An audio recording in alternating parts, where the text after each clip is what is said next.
All right, everyone, welcome back to another Star Wars Galaxy of Heroes video with Fat Phil, and I want to wish you all a very Merry Christmas. I hope you all had a great day yesterday, as of the time of recording anyway. With this video, what I want to do is talk about the Unaligned Force User faction and when to kind of farm each of these teams. This is a faction that grows with your account, that kind of progresses with you as you move. So, let's get into the video, but first and foremost, we got to thank the channel members so much. So, to my Wampa and Jedi Master tier members, thank you guys for continuing to place your faith in me to provide you with good content. And then obviously to those on the council, thank you guys again for, showing your support in Fat Phil. If you're interested, there's a link in the description down below for channel members and the Discord, so make sure you guys go check that out. Let's get in here though. Let's talk about Unaligned Force users. Again, if you could subscribe, I want to hit 10,000 subscribers in 2024. So make sure we get that done, guys. I'm counting on you. So, when we talk about the Unaligned Force user faction, what's very unique here is this faction grows with your account. This is not, say, like the Hut Cartel, where you basically build the entire Hut Cartel when you're farming Jabba. Or think of your First Order faction. You build this entire faction when you're going for Supreme Leader Kylo Ren. You build 99% of the Resistance when you're going for Rey. That certain factions don't really grow with your account, they just happen when you build that galactic legend or go for that farm.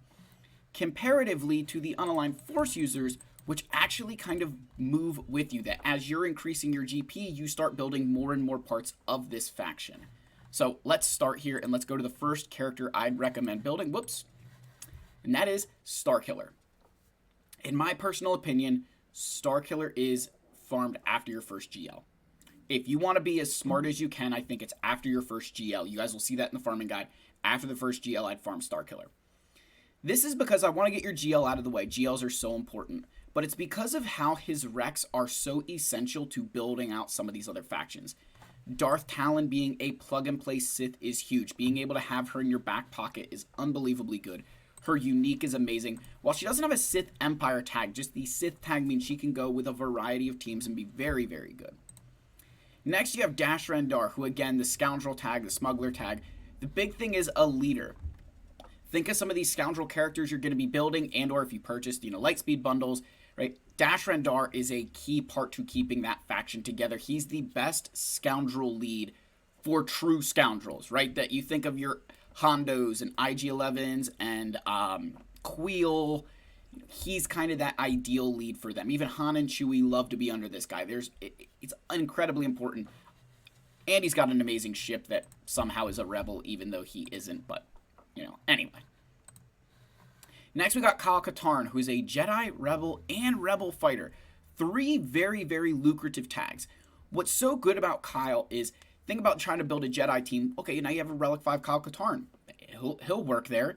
Oh, you've got Rebels? Okay, throw Kyle Katarn with them. Hey, you're actually building the Mon Mothma team? Hey, he's finally got his home. So it's the fact that he's got this many tags that plug into different factions that you will be building early in your account are so incredibly important.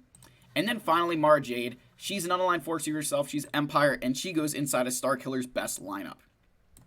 So with Starkiller, guys, it's not so much like, and he's a fantastic character, don't get me wrong.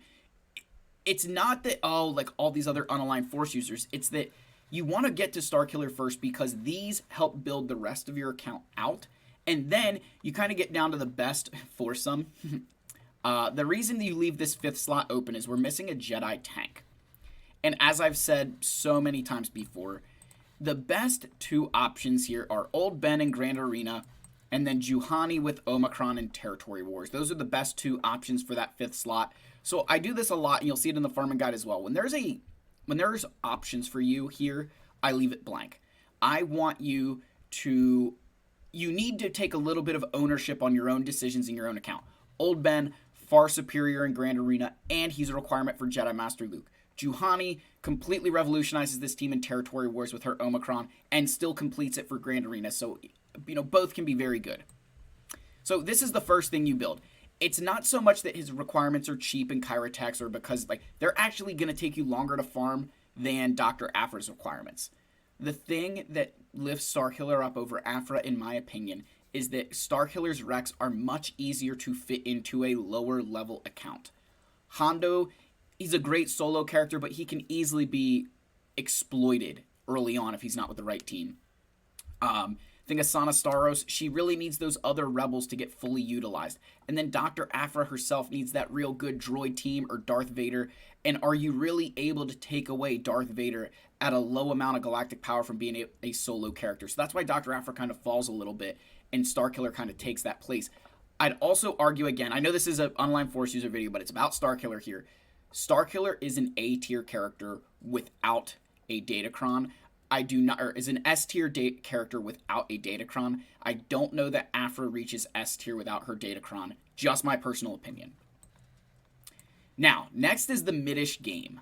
And this is kind of like after your second Galactic Legend, you've been doing Proving Grounds a little bit. This is when these guys really need to start being a priority for you, which is a crazy thing. It's a crazy world we're living in that Inquisitors are at this point. But remember, I said a while ago that if you wanted to be a competitive late game player, you have to be building this team. And I think now it's transitioning to that middle of the game that you need to have these guys because guilds want to push for Reva. She's a Galactic Legend killer. I understand it's a lot of Chirotechs for this team. I understand it's a lot of Zetas. It's a lot of Relic levels. But you think about this in terms of what a Galactic Legend level requirement is. You think about the signal data you're going to use here. And then you think about what you get out of it. And it's just so far superior because you have Grand Inquisitor and Fifth Brother who are pilots for the Scythe, which is a very good ship. It completely changes the way you get to use the Empire fleet. This ship is really what allows you to run two solid Empire fleets, is the Scythe. And then also you get the TIE Interceptor with Second Sister, which again takes the Empire to a place it was never at before. The other thing with Reva that you've got to keep in mind is, yes, it's a lot of signal data, Chirotechs, mods, all this stuff. This character is capable of killing Galactic Legends in every game mode.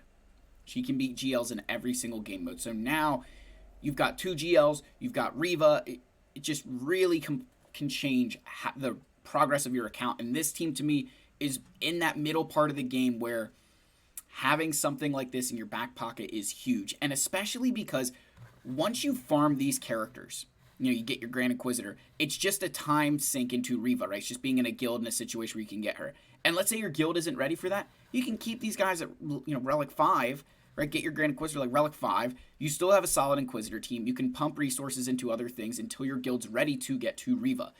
It's, again, guys, I can't speak enough of how much I appreciate this faction. They are so good. They're amazing in Conquest, in Territory Battles, Territory Wars, Grand Arena. I mean, I think they get so much hate, and I think it's so unwarranted. I love these guys, and I think they really help kind of complete that middle of the game for your Unaligned Force user faction. So, then we get to Maul and Commander Tano. These two characters start acting like Unaligned Force users if you have the GLs to utilize them. For Maul, that means Lord Vader. For Commander Tano, that can be Jedi Master Kenobi or Rey. So you see that I kind of grouped all of these three characters together with Rey, at least like in the same area, because of Proving Grounds, that you're going to be unlocking all these characters theoretically at the exact same moment because of Proving Grounds, unless you're, rushing different characters, which is fine. But Ben Solo is the first time that Rey starts acting like an Unaligned Force user because of his tag. Before that, she's kind of with the Resistance characters. That's where you're utilizing her. But if you can throw Commander Tano and Ben Solo in with Rey, she starts utilizing that Unaligned Force user tag. She activates that inside of Commander Tano's unique here, where if another light side Unaligned Force user, Galactic Republic, or Scoundrel allies present, then she gains all these bonuses. This is huge, right? Being able to utilize that with Rey, again, I love that so much. But in the middle, as you're, hey, you got into Proving Grounds, maybe you've got Rey, that's when we start looking at, Commander Tano, Ben Solo, and they start acting like Unaligned Force users. If somehow you have Lord Vader before you're able to get Maul through Proving Grounds, then again, that's when he can start really acting like that Unaligned Force user and utilizing that inside of Lord Vader's lead. One other thing to note here is Ninth Sister. Once you get Reva, Ninth Sister becomes a very solid tank to use with Lord Vader again. That's one of the great uses for her, is being able to go inside that Lord Vader team as a tank. Because before that, you need her as the tank for the Grand Inquisitor team. But once you get Reva, you don't want Ninth Sister taunting. You want your opponents to only be able to target Reva. So again, all this said, I know Rey, for some of you, you're going to be like, Phil, I'm not going to get Rey for a very long time. I know a lot of you about the hyperdrive bundles, or hyperdrive lightspeed bundles, and we're able to get these characters. Rey really begins acting like an unaligned Force user once you get Commander Tano and Ben Solo. I think that's when she really kind of takes that center stage as an unaligned Force user rather than as a resistance character, because she does have that resistance tag, and her leadership is all about just light side, right? And there's definitely some things in here in her kit about inspiration and stuff, which is primarily a resistance mechanic, but you add these two in there and she really turns into an unaligned Force user. Now, staying on this track of Galactic Legends for a second, you've got Supreme Leader Kylo Ren. Now, he is an unaligned Force user. He never really acts like an unaligned Force user unless you put Malicos in there for 3v3. This team in 3v3 is how I've been beating Leia so much. It's, we'll get there in a second, right? This is, the way to do that, right? So, and just I want to pause here, right? So this is the only time that Supreme Leader Kylo Ren really acts like an unaligned Force user, when Malicos is here to help facilitate that, right? To help give him the boost he needs as an unaligned Force user.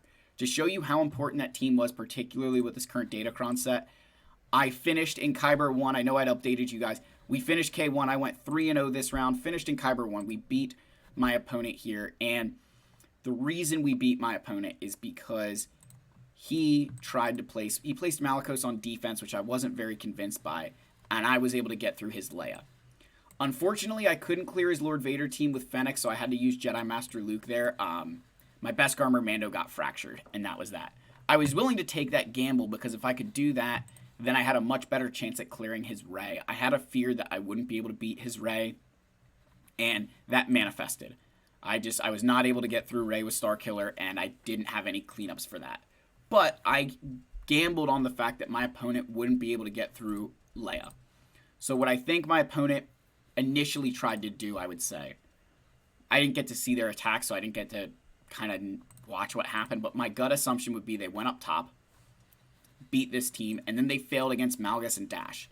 Once my opponent failed here, I think they knew they would have to full clear me in order to win, because going south in 3v3 is worth more than going north, and unfortunately for them, while they got through my Rey in one shot, Lord Vader and Leia held strong, and that guaranteed me the win.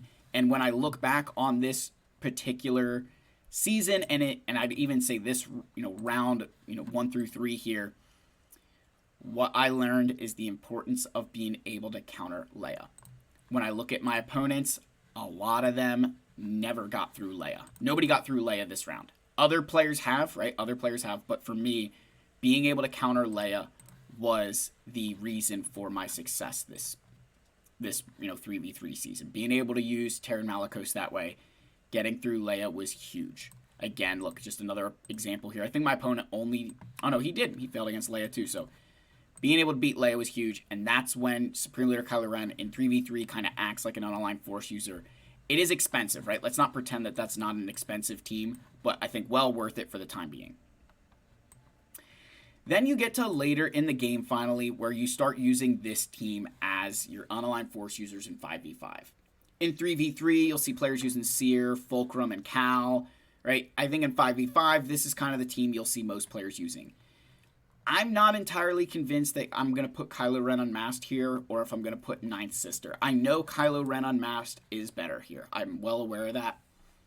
My true fear, if I'm just, full, transparency, my fear with this is that my Supreme Leader Kylo Ren team will struggle without Kylo Ren Unmasked, because I just don't have enough relic levels on everybody yet that I'd feel confident in that. So this is definitely something that I'd say later in endgame you want to be working on right now, because, again, Malicos being a Proving Grounds character, being able to split off Kylo Ren Unmasked from Supreme Leader Kylo Ren, Fulcrum, as good as she is with her Territory War Omicron, not necessary for anything, and then Seer and Cal being single drop characters only needed for Jedi Knight Cal Kestis. So they're not things, this is kind of stuff that's built later in the game right now, because I think it's so gated behind Malicos being that character in Conquest and then eventually Proving Grounds.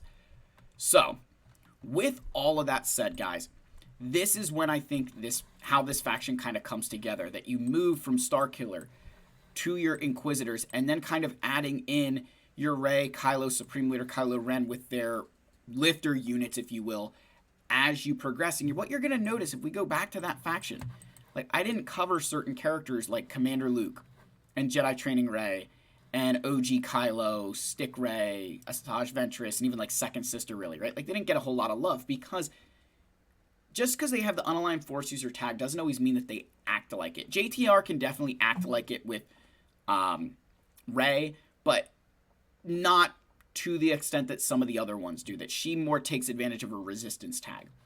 You think of OG Kylo, you're never really using him with unaligned Force users. Stick Rey can just sit on the bench, and then Asajj is a Night Sister, so you're going to use her there. And then Second Sister, just unfortunately, I think gets kind of tossed to the side for better characters that exist in the game. So this is the unaligned Force user faction. I truly believe this is one of the most important factions. As I said, I think that it grows with your account. This is not stuff you build all at once. You would run out of resources, particularly Kyrotech, because they're a newer faction, and that's something to keep in mind, is that once you get past some of these, even like Starkiller is high Kyrotech. Like, there's not many. If I go back here, hold on. When I look at this, I think JTR, CLS, both Kylos, Stick Rey, Fulcrum, Asajj, and Visas are the only low Kyrotech characters. So that's what? 1, 2, 3, 4, 5, 6, 7, 8. So 800 Kyrotechs there, right? Total is basically what one of these GLs is. So take that with a grain of salt. Again, guys, let me know your thoughts down below. Smash that subscribe button. Leave likes, leave comments. I love all of you. May the Force be with you, and I'll see you in the next video. Cheers.